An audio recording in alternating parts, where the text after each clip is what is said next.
Isso, eu acho que isso é muito importante, porque a saúde das empresas, não só as pequenas como as grandes, são fundamentais para que as pessoas continuem recebendo seus salários, continuem com uma esperança de vida e não se desanimem e não entre neles a ideia de que vão perder emprego e que tudo vai para o caos. Acho que o trabalho que vocês têm feito é fundamental sob o aspecto de cuidar da saúde deles, mas paralelamente a isso a gente tem que dar certa segurança da qualidade de vida que eles tenham, pelo menos em parte. E outro assunto, eu não quero entrar num negócio em particular, só para lembrar ao doutor Carlos da Costa como é importante a equação dos combustíveis em relação a essa guerra do petróleo no mundo e o que está acontecendo hoje. Então, essa é a minha participação e muito obrigado.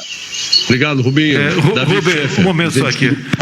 Dizer que o senhor tem razão, lamentavelmente tem um governador do estado aí que só faltou declarar a independência do mesmo, como ele fizesse parte da federação. E temos reuniões hoje à tarde com secretários para exatamente tratar e dar um alinhamento nesta área, porque essas promessas, como tem alguns falando aí em liberar pedágio, você falou contra a energia elétrica e tantas outras coisas, que cria uma expectativa que estamos basicamente tudo vai ser de graça aqui. O governo federal e estadual não tem condições de bancar isso daí. E essas falsas expectativas não pode vir no bojo de quase que uma campanha política por parte de alguns poucos no Brasil. Essa responsabilidade é de todos nós, agentes públicos, todos nós políticos, para que exatamente não se crie, repito, a expectativa de vale tudo e de que tudo é de graça daqui para frente. Isso é péssimo para todos nós. Vamos cada vez mais botando um freio nisso daí, e aqueles poucos que estão exagerando, a gente vai aos poucos aí também colocando eles na linha da racionalidade. Obrigado. Obrigado, presidente. Davi Pfeffer. Boa tarde, presidente. Boa tarde, ministros. Paulo Scaff, meus colegas empresários. Presidente, com a formação militar que a gente tem, a gente sabe da sua competência na liderança do país e, em especial, na liderança nesse momento dessa crise que nós estamos vivendo. Nós sabemos que o senhor vai fazer um grande movimento de unidade nacional, que é muito importante, e para fazer o governo trabalhar na desburocratização, todas as medidas que são necessárias, porque a sociedade brasileira é composta de governo e iniciativa privada. E a soma dos dois é que gera a economia e que atende a população.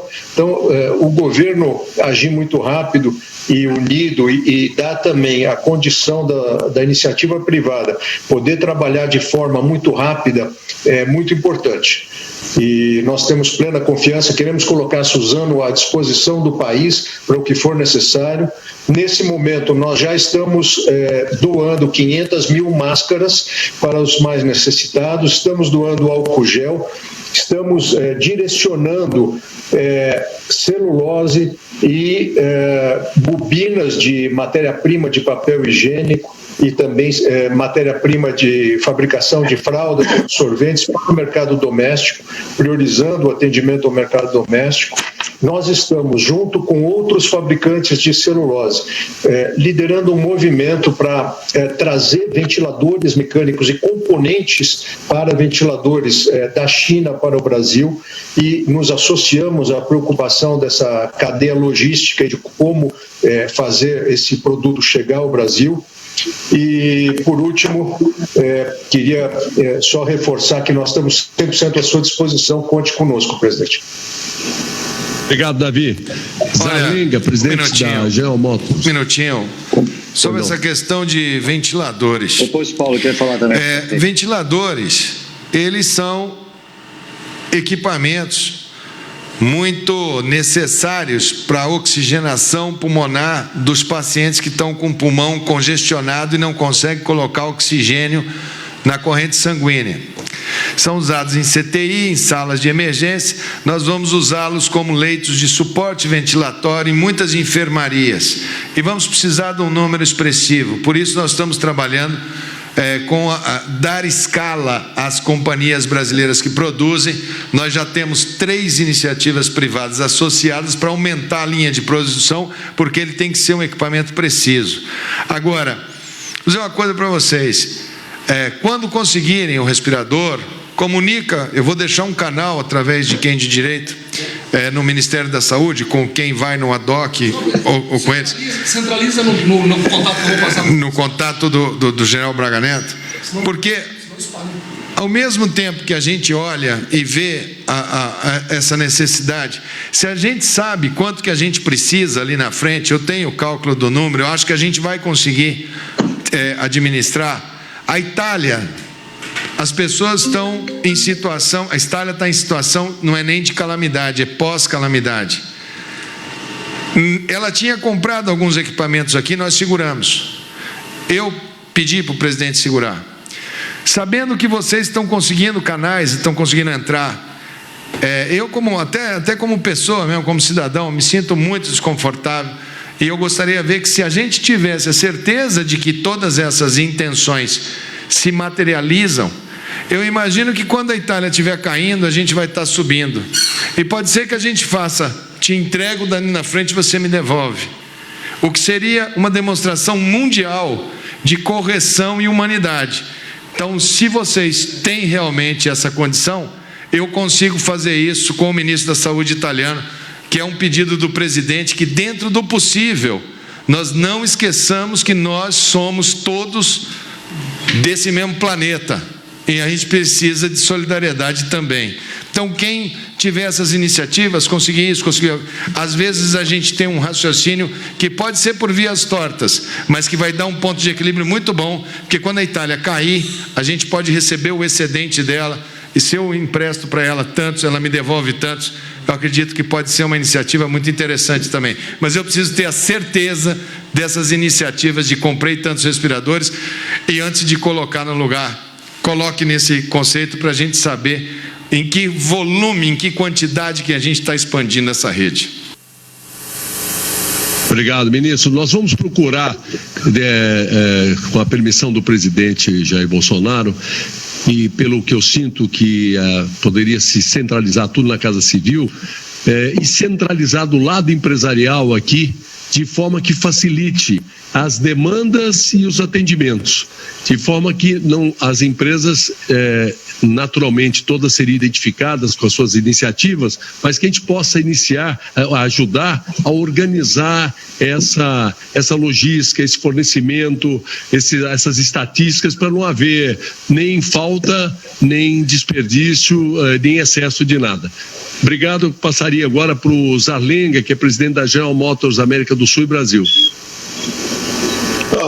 Muito obrigado, presidente, os ministros, colegas empresários. Eu só queria começar falando das medidas que o secretário da Costa anunciou. Eu acho elas muito pertinentes e muito rápidas para ajudar muitos nós na indústria, né? O segundo ponto que eu queria fazer essa semana, acho que foi 2 dias atrás, o Paulo Scaff me mandou um WhatsApp perguntando por uma matéria que saiu no jornal na Europa, na Inglaterra, de que as empresas automotivas estavam ajudando a fabricar respiradores. E aí eu me involucrei no tema. A nossa CEO global, a Mary Barra, fez a oferta para o Trump para ver se a gente podia ajudar nesse ponto. Colocamos vários engenheiros, tenho 10 engenheiros trabalhando nisso. Então, se a gente conseguir, evidentemente vamos comunicar e vamos tentar ajudar. Tem dificuldades de partes, etc. São máquinas complicadas, mas a gente tem expertise de tecnologia. Então, por pedido do Paulo, a gente começou a olhar nisso. E depois o último ponto, só para compartilhar o que está acontecendo com a nossa indústria. As vendas estão caindo em forma repentina, não só na América do Sul, mas no Brasil também. Já essa semana estamos operando quase 40%, 50% menos vendas em todos os estados, né? As medidas recentes também impactam o nível de atividade, e você sabe que nós temos uma cadeia de produção muito longa. quando as vendas pararem, já estão parando as fábricas também, e também estão parando os pagamentos à cadeia de fornecedores. Então, do lado da nossa indústria, vai precisar muita liquidez para manter isso funcionando e manter o nível de emprego, tá? E muita flexibilidade no campo laboral, no campo de trabalhista, porque a ideia é não destruir emprego, a ideia é tentar segurar o emprego o mais possível à medida que a gente vai passando por essa crise. Mas eu diria que a nossa indústria vai ser uma das mais impactadas, junto com o Jerome. Eu acho que ele também vai sofrer muito nesse período, mas a nossa indústria vai ser uma das mais impactadas. Muito obrigado. Entendi. Obrigado, Zé. Eu queria falar, Paulo, o Patrick, eu queria falar também. Quem? Paulo, Patrick Mendes. Pois não. Estão escutando? Pois não, pode falar. Sim, boa tarde e obrigado pela oportunidade. Sou Patrick Mendes, sou presidente do Grupo Accor. Os hotéis, está escutando? Ok. Sim. Sim, então eu só queria levantar 2 pontos que são fundamentais. Falamos agora da indústria, um ponto positivo e um ponto bem negativo. A indústria do turismo, da hotelaria, da hospitalidade está também sendo muitíssimo impactada. Estou falando de 90% de queda do volume de negócio, então é brutal. E estou bastante preocupado porque nós estamos com hotéis fechando todo dia. Só hoje fechando mais de 130 hotéis no Brasil. A semana que vem vai ter mais ou menos 300 hotéis que vão fechar no Brasil. Então me preocupo bastante porque está ligado ao ponto sobre o confinamento que foi falado pelo Abílio Diniz. Eu insisti também bastante hoje de manhã. Na China conseguimos agora ver uma retoma da atividade econômica e da atividade no turismo, do business, porque o confinamento foi brutal, foi muito violento e com 3 fases bem constrangedoras. Então me preocupa bastante de não ver ainda acontecer o que está acontecendo na França. Bom, eu sou francês, mas está acontecendo na França agora, que é tarde já demais também, o que aconteceu na China e que nós deveríamos aplicar de maneira muito mais estricta para reduzir o tempo da crise, senão não vamos poder segurar os empregos e a indústria, a nossa indústria que representa mais ou menos 1 milhão de empregos diretos e 3 milhões de empregos indiretos, a cadeia produtiva do turismo no Brasil vai ser completamente destruída e vai demorar meses ou anos para recuperar. Esse é o primeiro ponto. E o segundo ponto é, nós temos leitos, temos quartos. Em alguns países estamos utilizando a hotelaria para vários meios, ou para doentes que estão já nos hospitais e que não são doentes do coronavírus, que são pacientes que estão em recuperação, que poderíamos usar em hotéis, ou para testes ou quarentenas, que poderia ser usado também, ou mesmo como unidade quase medical. Nós já temos pedido do Einstein, por exemplo, mas alguns hospitais que estão nos pedindo de disponibilizar hotéis e eles fornecem o equipamento, os enfermeiros, os médicos, para utilizar leitos adicionais para pessoas que estão no início da doença ou na recuperação. Ou seja, eu gostaria que realmente este segmento esteja considerado com seriedade. Eu sei que o ministro Guedes e o secretário Carlos Costa vai estar comigo mais tarde, mas eu queria colocar este ponto. Marcelo Belchior, da Nestlé, presidente da Nestlé. Um dos setores que nós estamos bastante olhando com lupa e realmente pensando em colocar, e já decidimos colocar um desses setores prioritários no início de atenção, é o setor de hospedagem, realmente. A gente entende a dificuldade, estamos vendo que não tem saída de curto prazo mesmo, muitos são pequenos, não têm recursos, tem que pagar os seus funcionários, manda o funcionário para casa, e o mais importante é termos linhas de curto prazo para esses de capital de giro, porque nós acreditamos, nós temos absoluta certeza de que essa é uma crise temporária.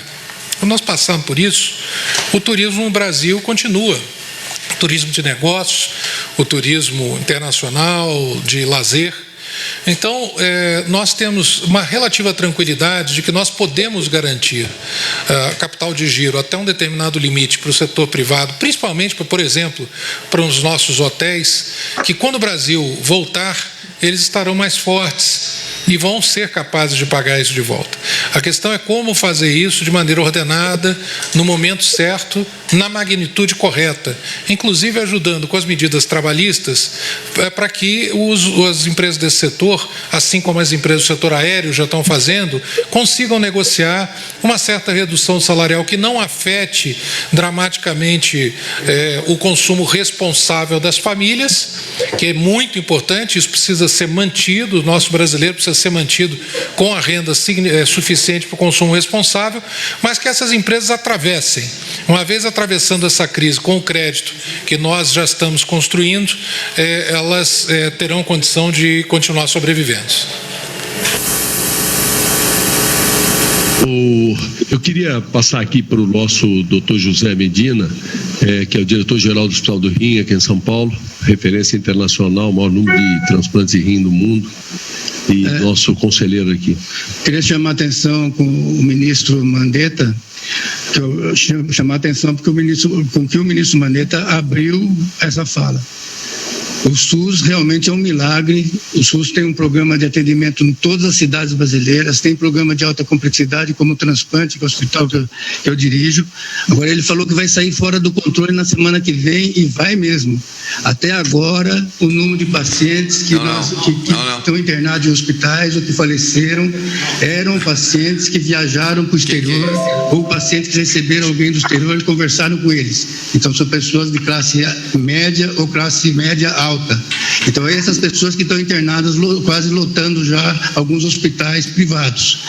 Já começou, agora hoje no Hospital do Rio nós tivemos 2 casos, já começou a disseminação dos pacientes mais da periferia e que têm menos recursos, que são pacientes do SUS. E vão lotar, como o ministro falou, vai ficar fora do controle como está na Itália. Então, o momento agora é ver como que nós conseguimos fazer para que como que nós vamos poder atender esses pacientes. E na situação assim de contenção, ela deve continuar, mas ela já ultrapassou. O número de pacientes que vai aparecer na semana que vem, nos próximos 15 dias, é muito grande. E quando está conversando aqui entre nós, que temos convênio, que viajamos para o exterior, quando precisa de isolamento, eu tenho um quarto na minha casa que eu faço isolamento. Agora, quando eu pego um paciente de SUS, eu falo, você precisa ficar isolado dentro da sua casa, onde ele mora com um número muito grande de pessoas, não tem para fazer esse isolamento. Então, talvez nós precisamos mobilizar escolas, outras instituições para poder fazer isolamento dessas pessoas, para que eles não transmitam para o resto da sua família, e daí a transmissão para toda a comunidade dele fica muito acentuada. Então, isso que nós estamos vivendo agora é muito diferente de uma guerra. Eu falei com o Paulo algumas vezes, guerra você conversa um lado com o outro e de repente se entende e acaba a guerra. Esse vírus, ele não escuta ninguém, ele vai seguir o curso dele. Quem tiver dúvida sobre isso, lê o livro A Peste, do Alberto Camus, e vocês vão ver todos os dramas pessoais que estão envolvidos nesse, como que foi o curso dessa epidemia de peste em 1947 na cidade de Oran, da África, que nós vamos poder entender como que isso vai acontecer aqui, que é exatamente replicar o que aconteceu na Itália. O ministro Mandetta também mencionou muito bem que estranha, assim como num país com uma população de mais de 1 bilhão de pessoas, só 80 mil pessoas foram infectadas. O curso das epidemias em geral segue aquilo que está acontecendo na Itália, ou segue aquilo que vai acontecer no Brasil, que está acontecendo nos Estados Unidos, na Inglaterra, o que está acontecendo em Portugal também. Então a expectativa nossa não é ficar discutindo assim, se isso vai ser feito desse jeito ou daquele jeito. Agora é a vez da saúde. Como é que nós vamos lidar na semana que vem, na outra semana, para ter leitos para acomodar todos esses pacientes? Eu queria ouvir do ministro se ele concorda com isso. Eu entendi que a fala dele foi bem nesse sentido, e eu estou vendo isso agora no Hospital do Rim. Acabamos de receber 2 pacientes transplantados, um em situação super crítica e outros pacientes que também está bem crítico, que os 2 em respirador já. E também nós temos um número limitado de respirador dentro do hospital, um número limitado de áreas para poder atender esses pacientes, como em todos os outros hospitais. Obrigado, doutor Medeiros. Vamos lá, calma, não é bem assim, não. Cada cenário é um. O que a gente viu na Itália? A Itália não tinha, no momento que ela entrou, ela estava baseando somente nas informações do surto epidêmico da China. A informação da China era que eles tinham um vírus novo, que fizeram uma quarentena de 30 dias numa determinada cidade, diminuíram a movimentação de pessoas e que com 45 dias acabou o surto epidêmico. A Organização Mundial da Saúde ficava dizendo: olha, é só da China, é só de Wuhan. Quando nós começamos a perceber, e o Brasil foi o primeiro país do mundo a perceber, de que se tratava de um vírus que estava se desenvolvendo numa velocidade maior. Por isso nós alertamos que era uma pandemia. Nós tivemos uma vantagem pequena de saber com 60 dias antes qual era algumas características desse inimigo. A Itália descobriu isso, foi o primeiro país ocidental a descobrir isso na vida como ela é. É o país mais idoso da Europa. É o país que tem uma população intradomiciliar acamada, é o maior índice da Europa. A Europa e a China são dos dois, principalmente a Europa, um dos continentes onde mais fuma cigarro no mundo, junto com a China.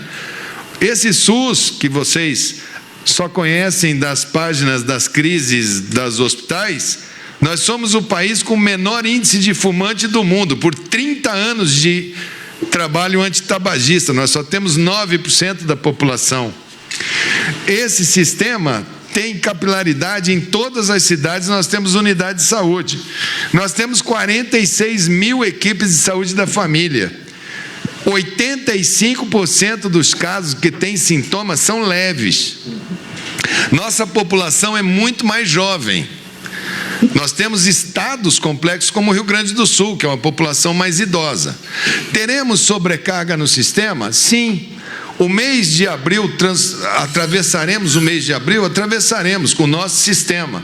Temos que expandir o nosso sistema? Sim. Sabíamos que teríamos que expandir? Sim. Tínhamos preparado para um cenário de um estado, uma região. O que está nos parecendo que pode nos sobrecarregar é que talvez seja em bloco. Hoje eu tenho a região amazônica com pouquíssimos casos por conta do distanciamento. Eu tenho o centro-oeste com um número baixo, aqui no Goiás. Tenho um aquecimento no sudeste. Eu tenho Minas, São Paulo e Rio em paralelo.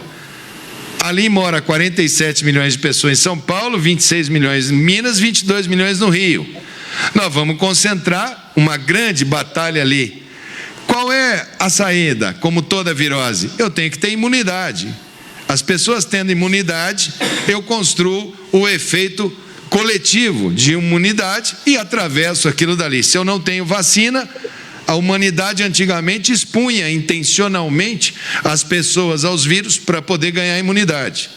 Essa não é a primeira virose respiratória da humanidade. A que vocês mais citam é a da febre espanhola. Nós tivemos várias nos anos 20, nos anos 30, nos anos 40, gripe asiática. O meu pai é um marujo velho, tem 89 anos, nascido em 1931. O pai dele atravessou a febre espanhola na Itália. Conversando com ele, ele falou: meu filho, vocês são uma geração de muita sorte por um lado e infelizmente muita má sorte por outro. Nós passávamos por essas viroses respiratórias, nós não sabíamos o que era o vírus, qual era a genética do vírus, nós não tínhamos nenhuma perspectiva de vacina, nós nos alimentávamos, esperávamos, atravessávamos. Os eventuais idosos que perdíamos, nós rezávamos e era obra de Deus. Hoje eu já estou com 90 anos, já tomei vacina da gripe, vocês já têm o gene do vírus, vocês têm esforço mundial coordenado, vocês vão achar a vacina em breve, os mercados vão voltar e vocês vão passar nessa. E isso vai ser uma das maiores histórias a serem contadas no século XXI. Nós não vamos sair com vencedor ou perdedor dessa história. Nós vamos perder gente? Vamos. O mundo vai sair diferente. Os negócios serão diferentes. O eixo de produção será diferente. Aproveita esse momento para refletir. Nós vamos lutar com as armas que a gente tem. E elas não são pequenas. O vírus é um inimigo duro? É. Nós vamos ser um adversário tinhoso dele. Nós vamos brigar, nós temos central de produção, nós temos São Paulo, nós temos a USP, nós temos a Federal do Rio, nós temos a Federal do Rio Grande do Norte, nós temos os nossos laboratórios da Embrapa. Nós não somos pequenos, não. Nós vamos, Fiocruz está dando um show, Vigilância do Brasil deu um show. Teremos problema? Teremos. Sei que teremos. Aqueles que eventualmente aplaudem hoje vão jogar pedra daqui a 1 mês, 2 meses. Mas nós não vamos deixar ninguém para trás, nós vamos trabalhar muito duro. Talvez no final a gente saia muito orgulhoso do nosso SUS. Nós vamos ter estresse, mas nós vamos passar por essa sem colapso, porque é isso daí que a gente vai fazer e cada um daqui vai ajudar a fazer. Bom, presidente, considerando aí respeito ao horário, que são 17 horas, eu queria renovar o agradecimento pela oportunidade dessa reunião, renovar o apoio incondicional ao Brasil e ao senhor nesse momento em que o senhor, de forma brilhante, está aí coordenando a sua equipe, está fazendo com que providências sejam tomadas